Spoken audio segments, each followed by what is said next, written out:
Woo-wee, what's going on YouTube? It's Donnie B all day. As you can see, it's rainy and wet. And it's going to be that way. It's been this way for a few days now, rainy and wet. And it's going to be rainy and wet for the next few days to come. So there's not much I can do unless I get out in the rain. And I had a request to do a versus between the Ontario SP-5 and the K-Bar Big Brother. So somebody asked me if I would do it, and I was like, absolutely. And I was going to wait for the weather to get better. But A, it's going to take too long for that to happen. And B, you can't really pick and choose your weathers when you're out in the bush and, you know, stuff happens. So we're going to start with the obvious, right? We're going to take these guys out of there. And we're going to begin with the Sheaths. Very, very good. The K-Bar Big Brother leather sheath. Oh my God, it is 100% fine leather too. This stuff is really, really good. Made in Orleans, New York. The Ontario, aren't they made in around the same place somewhere like that? I don't know. But they're all made in the USA. This one, very good sheath. This one sucks. I mean, that sheath is garbage. I freaking hate it. It's got a plastic liner inside, and it barely lines up. Hey, it came back to me. It's like a boomerang. I threw it way over there. It's right at my feet. It's just an awful sheath. Yes, it's Molly attachable. Yes, it has a belt loop. Yes, you can do ambidextrous by switching that, and you think, wow, that sounds great. How is this a bad sheath? It's got a leg strap hole, da-da-da-da-da. It's a crappy nylon sheath. And there's spacing in between. So if you put your blade incorrectly in, like if you're just sticking it in and you can't see, you're not lining it up right, it's going to go inside the plastic tubing, and then it's going to rip through here, and you're going to probably cut yourself, and boy, isn't that fun. So so I absolutely hate the sheath on the Ontario. The white pinstriping does nothing for me. I think that's just stupid, honestly. It's just stupid. But it's all about right here. It's all about these two. Now, I'm not going to give you all the specs, but I believe they're both $10.95. This one's $10.95 Crovan. It's $10.95. It's just the way they treat it. So you have, this is about 9.5 inches, and this is about 10 inches in the blade. That's the difference in the blade right there. As far as size, the other difference, oh, they're both coated, black coating. This one gets more use than this one. This one gets a little bit of use, but this one gets more use. I like it more. I do. And we're going to find out why. As far as the knives itself, this is an extremely attractive knife. You look at this and you go, golly, that is beautiful. This is the exact opposite. This is one ugly freaking knife. It's so beany here, and then where it's supposed to open up into a belly, they have this weird shape in the clip point that completely ruins the shape of the knife. I mean, completely ruins it. I think that this knife is ugly. It's just ugly. From here to here is just, there's so much better they could have done. You look at how a clip point should be done. You know what I mean? It's just so much nicer. This thing is freaking beautiful. Now we get, well, this one, let's go over here. So this one is crazy ugly. This one's crazy beautiful. This one's nice and thick. This one's way too thin. Way too thin for this knife. I think if they beefed this up to 5 millimeters, even 6 millimeters, I think it would be, they didn't have to go a full 1/4 inch, but it would be a much better knife. I believe that it would add more weight to the front. And as much as I love this, especially more than the K-Bar Utility, which has the worst point of balance of all knives, this one, the point of balance is still screwed up because of this giant, awful pommel, which shouldn't be there. It's a hunting knife pommel, not a combat knife pommel. And this is supposed to be like after a combat knife. However, if you say, well, actually now this is because they made the Big Brother, it's a survival knife, Now, if you're using it for things like camping, now you're okay. Are you going to lose? Are you going to lose power in the belly with a big pommel? Absolutely. That's what the pommel does. It's made to, when you're skinning and you're processing meat and you're doing things like that, it's made for control. Having that weight back here gives you control in the blade. It makes it a very light blade, so you can do anything you want with it. Very, very good for hunting. Very, very good for hunting. Combat, not so much. Chopping, not so much. It does throw off the balance a little bit. It could be, I mean, if the blade was thicker, that whole problem would be gone. If the blade was just thicker. I don't know why they use such a thin stock on that, which means going into your tang, which is a stick tang, think about it. It has to fit because this is stacked leather, and you see these little dimples right here. That means your tang is thinner than the inside of this, which means your tang is in here. That is a really skinny tang. When people break these knives, they break them here because there's barely any tang, which again, for me, is a complete fail. Well, they must have done it right. No, they didn't. They have the same damn thing. The same skinny stick tang. So tang for tang, they're both even. They both have way too skinny of tangs. This one has way too much pommel. This one, they correct the weight a little bit. I don't know where the point of balance is. Let's check. Let's check where the point of balance is. They're both heavy in the rear, which keeps them from being favorites in like self-defense. You see how far up that blade is? Normal points of balance are in here, right? This point of balance, hey, get back here, baby. This point of balance is way too far up the blade. Way too far up the blade. So while it has a slight better balance than this, it's not good. Same thing with that. It's just way up the blade. The balance points on these knives are just not good. They're no bueno. There's so many better choices when it comes to that. However, if you are looking for a large hunting knife, then that's pretty good. Even this will work. I just think it's ugly. I mean, that upsweep right there, look at how much it offers, where this one is a straight up beauty. So now let's get into the grips. It's called Kraton. It's just rubber. I mean, it's just rubber. You could bend it with your hand. Hold on a second. Let me yell at these guys. Ooh, that dog of mine. All right, so Kraton versus stacked leather. Both of these kind of have shitty grips. I'm not going to lie to you. They're just not good. The Kraton, like right now, it's kind of cold out. The Kraton, you'd think, oh, wow, it's rubber. It's going to have tons of grip, blah, blah, blah. It doesn't. It really doesn't. When it's really hot out, it does. But what happens is when they get too hot, all these little ridges begin to kind of melt and push into each other, and they wear out, and it's just... So the grip is not very good. Not only that, but it's a really square grip. And I have to say, like, this part right here is so uncomfortable. It's so I hate putting this knife in my hand. As far as that grip is concerned, caca. This one is much more comfortable. The problem is it's just a round, slick leather band. So basically what happens is if it gets wet, especially, leather becomes like slimy when it's wet. The grips on these knives are absolutely terrible. It's like, if you're a knife designer, don't do that. Please don't do that. I get it if you're doing like a Rambo recreation and you're doing a round handle because it's Rambo. Okay, that's the only time you should ever do it. Even that, I mean, you got to do something to make it stick. It'll tacky a little bit. And this one, it wouldn't be so bad if it wasn't so small. Like, the grip is really small. There's nothing stopping my hand from turning this blade.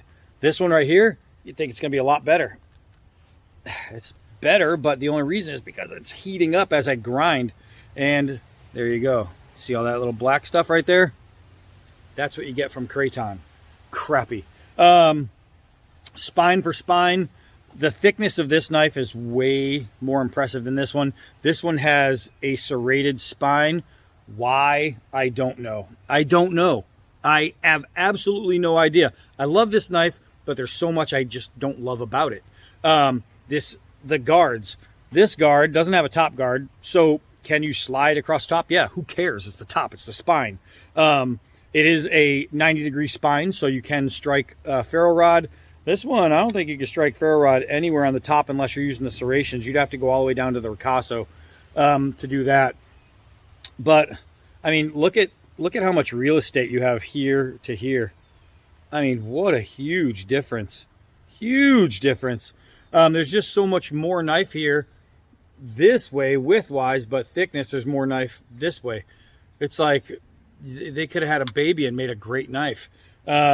Maybe taking some of contouring and put it onto this would help. Maybe take off this and have something like that would help. Now, a lot of people say, oh yeah, but you can take rubber O-rings and put them in there and then you don't have that slip. You shouldn't have to. The knife comes like this. This is how you get your knife. You go to the store, you get a box, you get a knife, boom. Let's say I'm in an, oh, here's a Bass Pro Shop, so I'm gonna run, I'm gonna grab a knife, I'm going to the woods, and boom. Oh, great, now I need a bunch of rubber O-rings. Hold on, well, now let me go to Home Depot. You shouldn't have to modify your knife to make it work. You shouldn't have to. So when anybody says to me, oh, you can use tennis racket tape, shouldn't have to. Oh, well, you can put leather, rubber O-rings, you shouldn't have to. If you're saying, oh, but you can do this, then you're just admitting that your knife isn't great without saying my knife isn't great. You have to make it better. It's not a very good knife. Just the way it is. Enough of this talking about them, because I love this so much that I get disappointed talking about it because there's so many faults that it bothers me. This one, I really don't care. I don't really care for the knife. You know, like, oh, I love this knife. No, I don't love this knife. I love the way it works. It does work. But I think it's ugly. All right, let's go. All right, here we go. You guys like all that fine editing where you can see me leaning over and leaning back? I'm so good like that. All right, so here's a nice, good hard piece of sycamore. Let's two-hand it.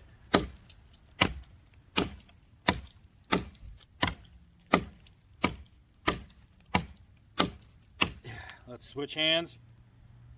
See if there's any difference.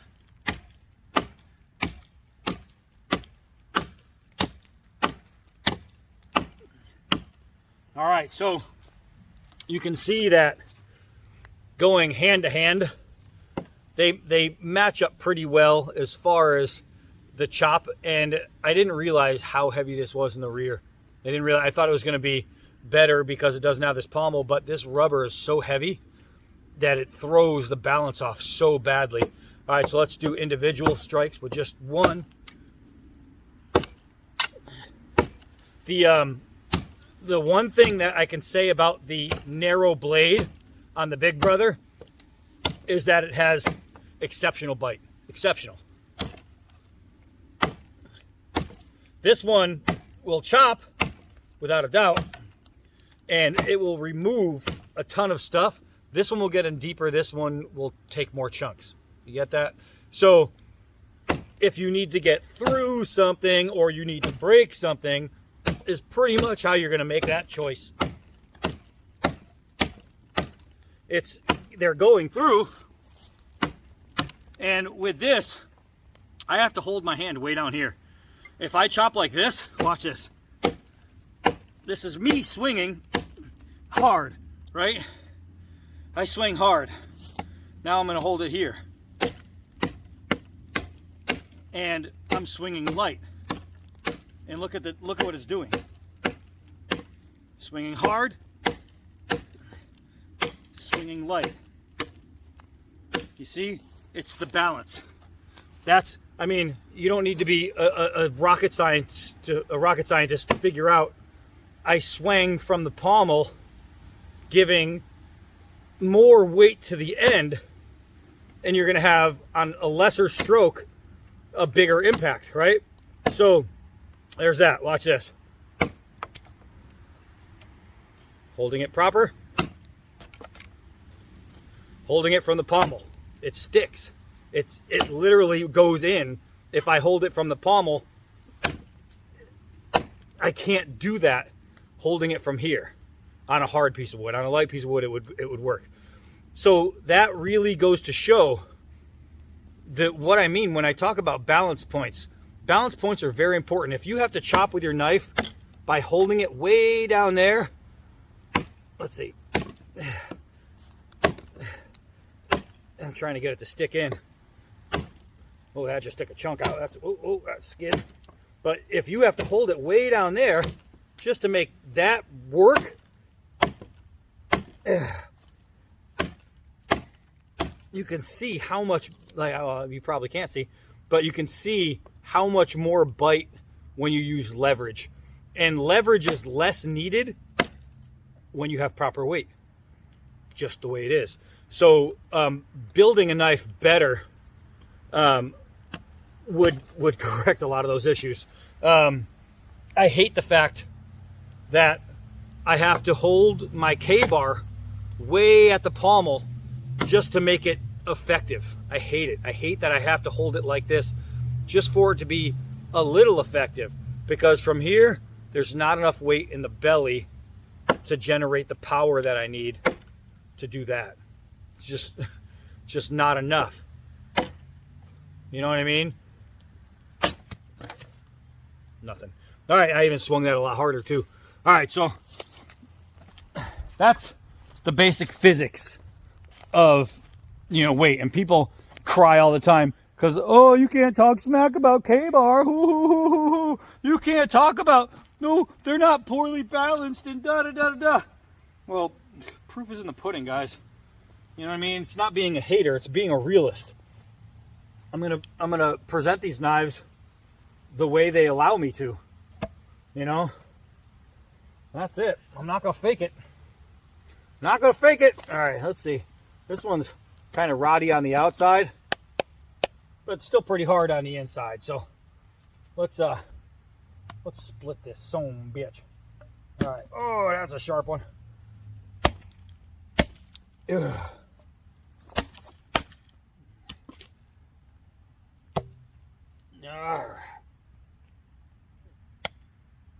Now, the only problem with this serrated blade, I guess it's too soft on the inside. The only problem with this serrated blade is when you baton, you're going to end up going through some batons. And if you're one of those who are out there thinking, oh, batoning, yeah, you do baton, blah, blah, blah, blah, blah, you know, knives aren't made. Yes, they are. I did a different video. Watch that one. I explain it for the dunces out there who have no idea what they're talking about. Let's see here. Ugh. Man, I held that thing all the way at the end, too. Ugh. Ugh. I really thought I was going to get a split out of that. I guess it's not as soft as I thought. Let me hold this one at the end. Ugh. Ugh. That one got some good bite in there, which is crazy because that one gets really, really good bite. Ugh. Ugh. But you can see the wood is just, it's soft enough to be able to baton through with ease. Ooh, and hard enough to stop a single chop through. Ooh, I need to cut me a new stump. Ugh. Wow. All right. I didn't expect that. I did not. Okay, I'm going to try and stand up and generate a pretty hard hit. Ugh. There we go. That was much better. Let's see. This is a thin one, so this should go through. Ugh. There we go. Telling you, if you don't care about having to manipulate your grip, then you would love the way they chop, because holding them at the end, they're awesome. You know what I mean? They're awesome choppers. Holding them where you're supposed to hold them, maybe not so much. Ugh.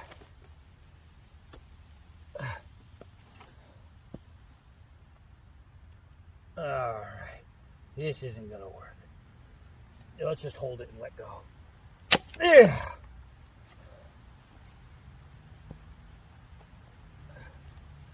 Let's see here. Let's go this way.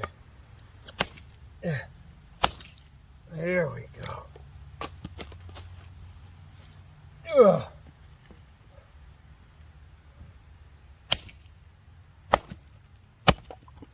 Oh, well, a piece flew off. The knife's a little thick for some of that.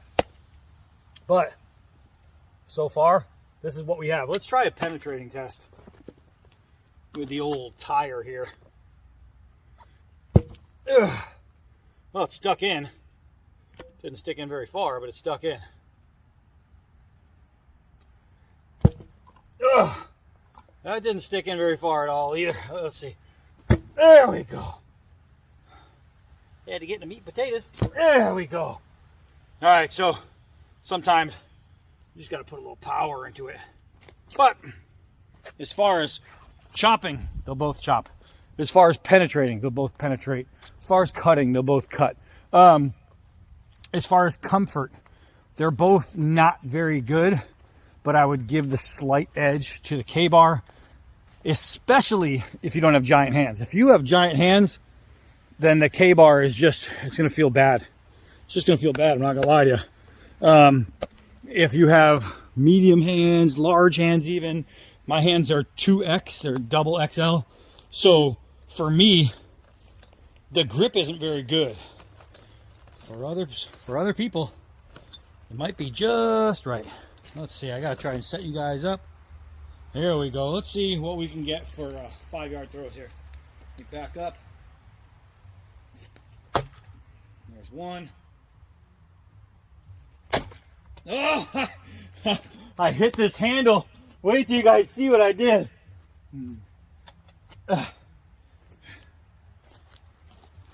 I cut the handle. Look at that. It's rubber. It's rubber. Look at this. Look at this chunk I just took out of there. It was a good throw. That means it was dead on. Let's try it again. I mean, talk about precision. There's one. There's two. So as far as throwing, I throw them from the blade at around 5 yards, and they scream. They scream. I mean, they're easy to throw. That's the way I threw them. I held them with the fingers in, knuckles, and from 5 yards, boom. This one you have to be careful because the clip is so pronounced. It will dig into your hand at the end. Where this one, the only thing you have to be careful of is the serrations. They suck. But all in all, one of them worked out great. All in all, they fly really well. Really, really well. So even though the balance is poor, there's still a way to get around it. You just have to, I've thrown these before. That's the only reason I was able to throw them correctly each time. First time, I just know that between 4 and 5 yards, throw it hard, holding it this way, it's going to go around and hit straight. And who knows, maybe even hit straight through the handle of another knife. Let's see. There, oh, we almost had the underhand stick. Let's try and back that up here. Doing. I backed up way too far for an underhand throw. So let's just go overhand. Man, I'll tell you what, I've got these things on an overhand throw. I've got these knives down. If you're looking for a fun knife to chuck, as long as you don't miss too much, because if you miss too much, you're going to break them at the tang. But once you get them, you'll find out that they're pretty easy to toss around. It's like a teenager with a Sears catalog. Very easy to toss around. This is it, man. This is it. So if you wanted to know, you know, obviously you wanted to know, you asked me, if this knife, I turned the whole phone, freaking idiot. If this knife were to hit the rear of this one, it would have probably glanced off or put a little tiny dent in the tip, but nothing would have happened to this. This one obviously took a nice big fat cut in it. Luckily, this knife I very rarely use. The only thing I have used it for really has been throwing. I don't mind throwing it, but other than that, I really don't like it too much. This one I've used plenty of times. Used this plenty of times. I just like the knife. As much as I hate the knife, I like the knife. I think it's too beautiful not to like. That's the problem. It has nothing to do with like perfect balance because it doesn't have perfect balance, but it has enough to get around. But it, I don't know. There's just something about it I like. Don't know what it is. Don't know what it is. But I don't know. If I had to choose between either of these two, it would definitely, without a doubt in my mind, be the K-Bar. The Big Brother K-Bar. The other one, no. But that's it for that. These Ontarios, you know, I don't know. They work, but there's things about them that just can't make me a fan. Just can't do it. So, anyway, these are the two. The K-Bar Big Brother and the Ontario SP-5 for my requester. I hope I gave you at least what you wanted to see. Got a bunch more stuff coming up. We got new knives coming in. We got a bunch of knives that are still sitting there waiting to be reviewed. And that is it. Ooh, look at you guys, how high you are. All right, so that's it for these. And don't forget, the K-Bar has the better sheath. Way, way better. All right, I'm going to go clean these up. Get out of this cold. I'm going to go do some shopping. I just went to MGM, made a little bit of... All right, so that's it for me. I am Donnie B all day. Till next knife.